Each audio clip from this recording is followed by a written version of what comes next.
Our music is over there, but I can't really think of a lot of other things. I mean, even like our holidays aren't really celebrated over there. Even like Christmas has a different music.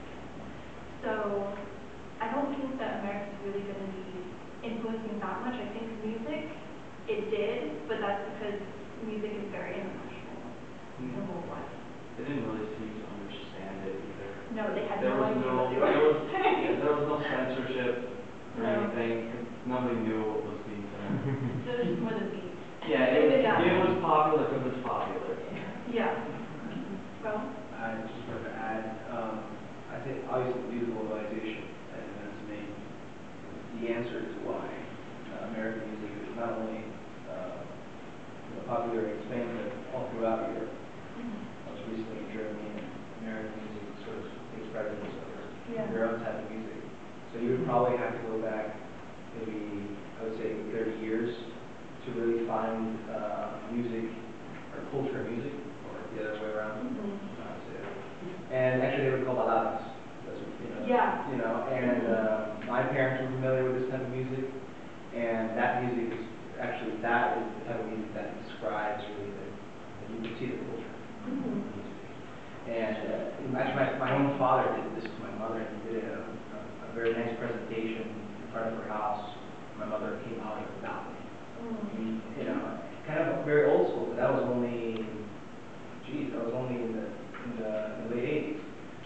But now my father's old school, so but you know what I mean? Like and the thing that was difficult about this project was I was looking at poetry at first, but culture changes just from year to year. So I knew that Spain, to really get their culture, was the older stuff, but that's not popular. So I can't say that Spain now is the Spain that it used to be, which is why I had to do contemporary pop instead. But that's a really great point. About the proposals, I thought it was really fascinating that it's kind of a very secretive thing. I know this might go a little beyond your research, but did you happen to look up some figures about how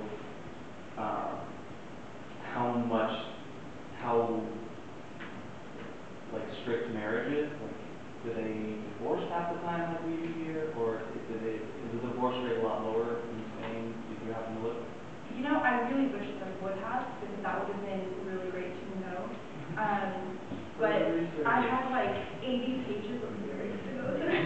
So I really focused on the music aspect and not the divorce rates or anything. But that would be a great further study point. No. Christiana. So it sounds like in America you managed to commercialize these proposals. Commercialize the wedding, since they're jumping up to $10,000 to $20,000 for a wedding or more.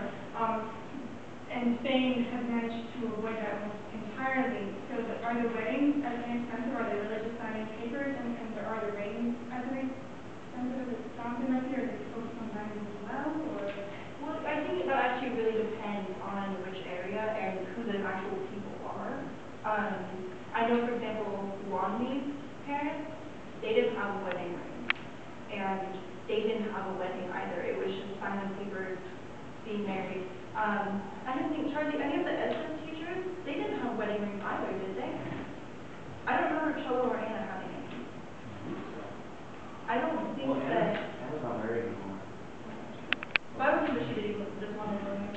See, you don't even know who's married over there. Well, I know in Chelo's wedding, I mean, that's one of the examples you have. They just went and signed a paper and then the priest there and they were dressed up. And something I do know about rings is they don't care which hand it's on. Because I got confused over there saying that on this, and when I came back to America, I was like, what are you doing with your ring on this finger?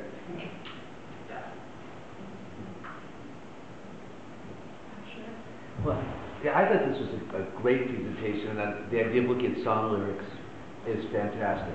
The only question I have is, America's a pretty diverse culture.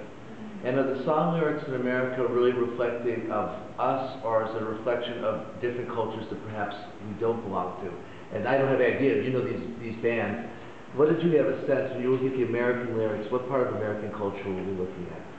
Well, they are popular, but I had country artists. Mhm. I had Eminem, like a rapper. I had a parody artist, Kesha. I had Katy Perry, like queen of pop. I had indie bands, like Arcade Fire, The National, Lumineers. So I feel like I actually had a wide variety of genres mixed in. So it's a pretty broad sample of American culture. I feel so. It sounds good to me. I'm not arguing. I just asked it. Sounds good.